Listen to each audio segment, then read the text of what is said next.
గ్రామీణ భారతం బాగుండాలంటే గ్రామాల ప్రథమ పౌరుల ఎంపిక జరగాలని, వారి ద్వారా మాత్రమే గ్రామ పంచాయతీ లోపల నిధులు ఖర్చు చేయాలని మహాత్మా గాంధీ గారు కలలుగన్నారు. ఈ రాష్ట్రంలో కాంగ్రెస్ పార్టీ అధికారంలోకి వచ్చి 2 సంవత్సరాలు పల్లెల్ని పూర్తిగా నెగ్లెక్ట్ చేసి, సర్పంచులు లేకుండా చేసి, గ్రామాలలో గత 2 సంవత్సరాలుగా ఒక్క పని జరగకుండా చేసినటువంటి కాంగ్రెస్ పార్టీ ఇవాళ మమ్మల్ని అదే మహాత్మా గాంధీ పేరు మీద విమర్శించడం అనేది బాధాకరమైనటువంటి విషయం. చివరికి ఎన్నికలు జరిగినాయి. నూతనంగా ఎన్నికైనటువంటి గ్రామ పంచాయతీల సర్పంచ్లకి మనస్ఫూర్తిగా శుభాకాంక్షలు, అభినందనలు తెలియజేస్తా ఉన్నాను. పంచాయతీ ఎన్నికలు పూర్తిగా పార్టీ రహితంగా జరిగేటువంటి ఎన్నికలు. బట్ గ్రామాల లోపల ఉండేటువంటి నాయకులకి ఏదో ఒక రాజకీయ పార్టీతో ఎఫిలియేషన్ ఉంటుంది కాబట్టి మా పార్టీ ఇన్ని గెలిచింది, మీ పార్టీ ఇన్ని గెలిచిందని అంకెలు చెప్తా ఉన్నారు. ఈ అంకెలు రోజు రోజుకి మారుతూనే ఉంటాయి. ట్రెండింగ్లో మారినట్టు ఈ అంకెలు ఇటువైపు నుంచి అటు, అటువైపు నుంచి ఇటు కొంత మారడానికి ఆస్కారం ఉంటుంది. అయినప్పటికీ గౌరవ సర్పంచులుగా గెలిచినటువంటి వాళ్ళందరికీ కూడా ఈ సందర్భంగా నేను మరొకసారి శుభాకాంక్షలు, అభినందనలు తెలియజేస్తూ గ్రామ పంచాయతీ సర్పంచులకి 2 విజ్ఞప్తులు, 2 సూచనలు. 2 సంవత్సరాల తర్వాత కొత్త పాలకవర్గం ఏర్పడింది కాబట్టి సర్పంచులందరూ కూడా కొత్త ఆశలు, ఆకాంక్షలతోటి తమ గ్రామంలో ఏదో చేయాలని, గ్రామంలో మార్పు తీసుకురావాలని, గతం కంటే భిన్నంగా పనిచేయాలని, గొప్ప పేరు తెచ్చుకోవాలని అనేక ఆశలు, ఆకాంక్షలతో నూతనంగా వచ్చినటువంటి సర్పంచులు, ఉప సర్పంచులు, పంచాయతీ వార్డు సభ్యులందరూ కూడా బిలో 40 వచ్చిన వాళ్ళు దాదాపు 90% ఆఫ్ ద సర్పంచెస్ ఉన్నారు. కాబట్టి యువతరానికి 1, 2, 3 సూచనలు, 2, 3 విజ్ఞప్తులు చేస్తే వాళ్ళ పనితీరు బాగుంటుంది, పల్లెలు బాగుంటాయి అనేటువంటి ఒక మంచి ఉద్దేశంతో నేను ఈ మీడియా మిత్రుల సమావేశాన్ని ఏర్పాటు చేయడం జరిగింది. అసలు గ్రామ పంచాయతీలకి నిధులు ఎట్లా వస్తున్నాయి, ఎక్కడి నుంచి వస్తున్నాయి, ఎట్లా ఖర్చు పెట్టాలనేటువంటి అంశం విషయానికి వస్తే పూర్తిగా గ్రామ పంచాయతీలు పూర్తిగా కూడా కేంద్ర ప్రభుత్వం ఇచ్చేటువంటి నిధుల మీదనే ఆధారపడి ముందుకు పోతా ఉన్నాయి. నేనేదో రాజకీయ ఉపన్యాసం చెప్పి రాజకీయ ఆరోపణలు చెప్పడానికి రాలేదు. అందుకని సర్పంచ్ మిత్రులందరూ కూడా గమనించాల్సింది ఏంటంటే, మీ గ్రామ పంచాయతీ పరిధిలో 2 కేంద్ర ప్రభుత్వానికి సంబంధించినటువంటి 2 అకౌంట్స్ ఉంటాయి మీ దగ్గర. మొదటి అకౌంట్ లోపలికి సెంట్రల్ గవర్నమెంట్ ఫండ్స్ ఇస్తుంది. దేని కింద? 14th ఫైనాన్స్ కమిషన్ ఉంటే 14th ఫైనాన్స్ కమిషన్ కింద. ఇప్పుడు దేశంలో 15th ఫైనాన్స్ కమిషన్ అమల్లో ఉంది కాబట్టి పంచాయతీలకు వచ్చేటువంటి నిధులు 15th ఫైనాన్స్ కమిషన్ నుంచి నిధులు వస్తున్నాయి. నాకు సిగ్గు అనిపించింది, బాధ అనిపించింది కూడా. మొన్న కొడంగల్లో సర్పంచుల సన్మానం చేస్తూ ముఖ్యమంత్రి గారు చెప్తాడు, మార్చి 31 వరకు నేను ఢిల్లీకి వెళ్ళి 3,000 కోట్లు తెచ్చిస్తాం మీకు అని చెప్తాడు. నవ్వాలో ఏడవాలో కూడా అర్థం కాదు. అడ్మినిస్ట్రేషన్ మీద పట్టు ఉండదు. అసలు నిధులు ఎట్టు వస్తే కూడా అవగాహన లేకుండా ఢిల్లీ పైసలు ఇస్తే వీళ్ళు పోయి ముందే ప్రచారం చేసుకుంటారు. ఈయనట 3,000 కోట్లు తెచ్చిస్తాడట. అసలు నువ్వు ఎన్నికలు పెట్టిందే నిలిచిపోయిన 3,000 కోట్ల నిధుల రిలీజ్ కోసం నువ్వు ఎన్నికలు పెట్టినావు. ఎక్కడి పైసలు అనేది ఫస్ట్ సర్పంచులు అర్థం చేసుకోవాలి. భారత ప్రభుత్వం 15th ఫైనాన్స్ కమిషన్ కింద ఒక్కొక్కరికి సంవత్సరానికి 815 రూపాయలు ఇస్తుంది. పంచాయతీలలో ప్రతి మనిషికి 815 రూపాయలు ఏడాది పొడుగునా ఆ గ్రామ పంచాయతీ పరిధిలో ఖర్చు పెట్టుకోవడానికి 15th ఫైనాన్స్ కమిషన్ డబ్బులు ఇస్తుంది. ఉదాహరణకి ఒక ఊరిలో 1000 జనాభా ఉన్నట్లయితే 1000 × 815 రూపాయలు అంటే 8,15,000 రూపాయలు ప్రతి ఏటా ఆ గ్రామ పంచాయతీలో నేరుగా భారత ప్రభుత్వం డిపాజిట్ చేస్తుంది. చిన్న పంచాయతీ ఉందనుకోండి, 500 జనాభా ఉన్న పంచాయతీ ఉంటే సుమారు 4.5 లక్షల రూపాయలు పంచాయతీకి ఏడాదికి భారత ప్రభుత్వం నుంచి నేరుగా పంచాయతీ ఖాతా లోపలికి వస్తాయి. ఈ డబ్బుల్ని సర్పంచ్ గారు చెక్ రాస్తే తెల్లారే ఆ చెక్ క్లియర్ అవుతుంది. దాన్ని ఆపే అధికారం ఎవరికి ఉండదు. ఇప్పుడు సర్పంచులందరికీ కూడా ఒక సువర్ణ అవకాశం. గత 2 సంవత్సరాలుగా మీకు 15th ఫైనాన్స్ కమిషన్ నిధులు రాలేదు. ఇప్పుడు మార్చి 31 తోటి 3వ సంవత్సరం ముగియబోతుంది. అందుకని ఇప్పుడు వచ్చే నెలలో జనవరి లేదా ఫిబ్రవరి లోపు మీకు ఒక్కొక్కరికి 3 ఆర్థిక సంవత్సరాలకు సంబంధించిన 15th ఫైనాన్స్ కమిషన్ డబ్బులు మీ ఖాతాల్లో పడతాయి. సర్పంచులారా జాగ్రత్తగా వీటిని సద్వినియోగం చేసుకోండి. 500 జనాభా ఉన్నటువంటి చిన్న పంచాయతీకి సుమారు 4.5 లక్షల చొప్పున 3 సంవత్సరాల బడ్జెట్ కలిపి 15 లక్షల రూపాయలు నేరుగా గ్రామ పంచాయతీల అకౌంట్లకు వస్తాయి.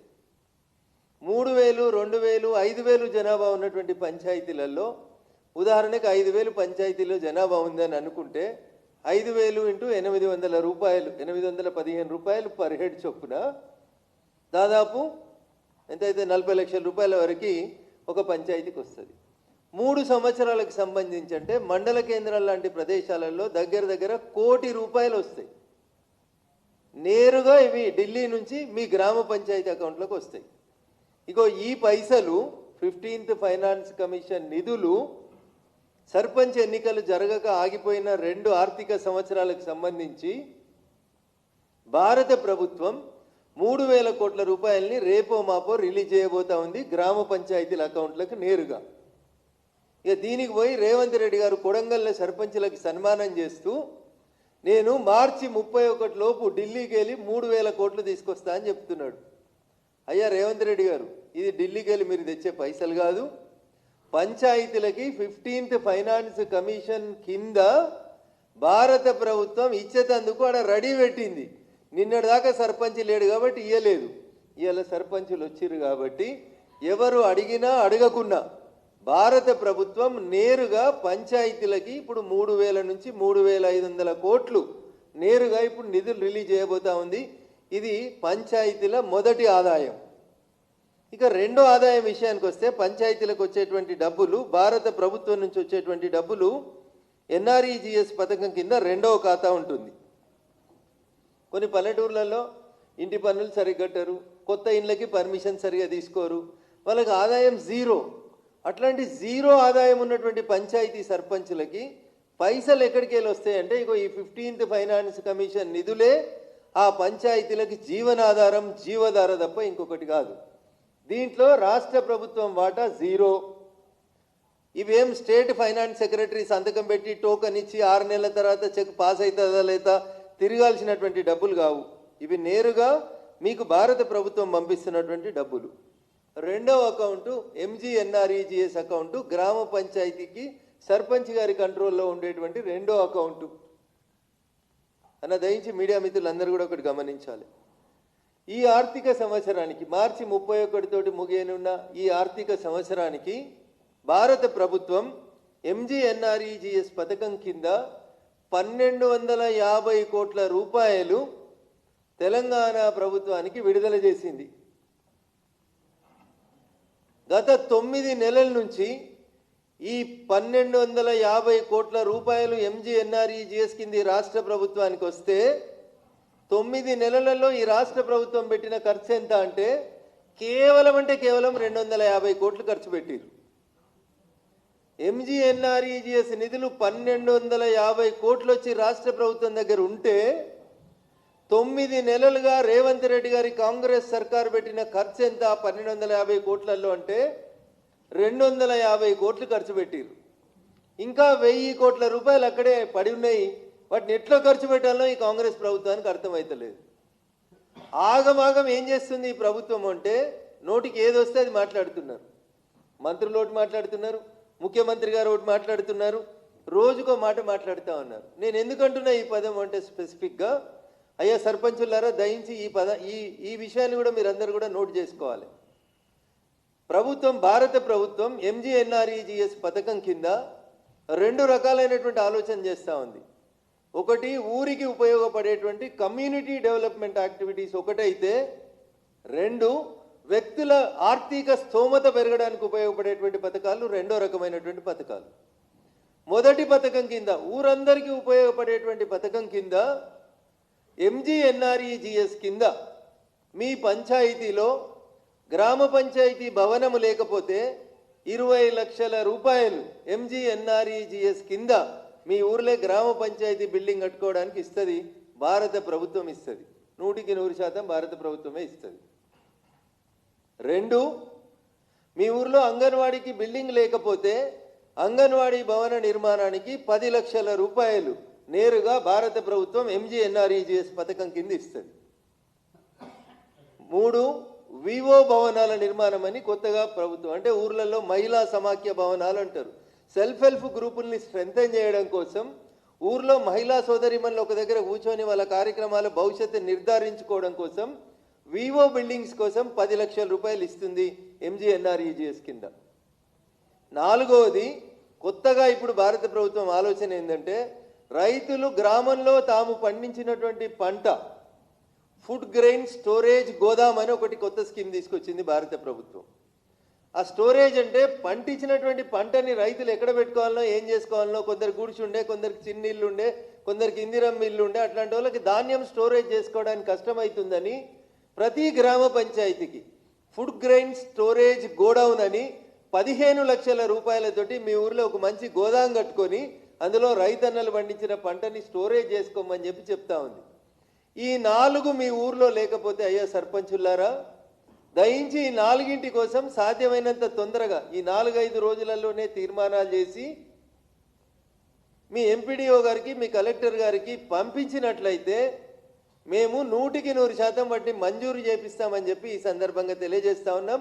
ఈ పైసలు కూడా ఎంజీఎన్ఆర్ఈజీఎస్ పథకం కింద భారత ప్రభుత్వం ఇస్తున్నటువంటి పైసలే. ఈ 2 పోతే రాష్ట్ర ప్రభుత్వం ఏమి ఇస్తలేదా రఘునందన్ రావు, నువ్వు అన్ని పనికిరాని ముచ్చట్లు చెప్తావని ఎవడెవడు అడుగుతాడు.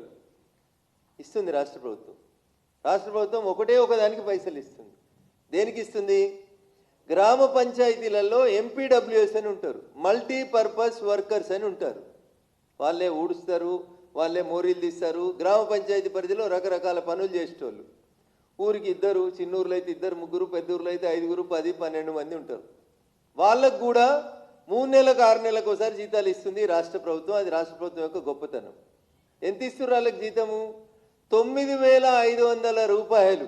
చిన్న పంచాయతీకి అయితే 2కి జీతం ఇస్తారు, 3కి ఇస్తారు, 30,000 జీతం ఇస్తారు. మేమిస్తున్నాం పైసలు, మేమిస్తున్నాం. ఇంకా ఊడ్చేటోళ్ళకి ఇచ్చే పైసలు తప్ప మేజర్ పంచాయతీ ఏదైనా ఉంటే 5,000, 4,000 జనాభా ఉండి ఆ పంచాయతీలో కంప్యూటర్ ఆపరేటర్ ఉంటే ఆ కంప్యూటర్ ఆపరేటర్కి ఒక జీతం ఇస్తుంది రాష్ట్ర ప్రభుత్వం. ఇది తప్ప రాష్ట్ర ప్రభుత్వం నుంచి పంచాయతీలకి పైసా ఆమ్దాన్ లేదు. చాలా దీని మీద ఎవరైనా చర్చకు వచ్చేదంటే మేము సిద్ధంగా ఉన్నాం.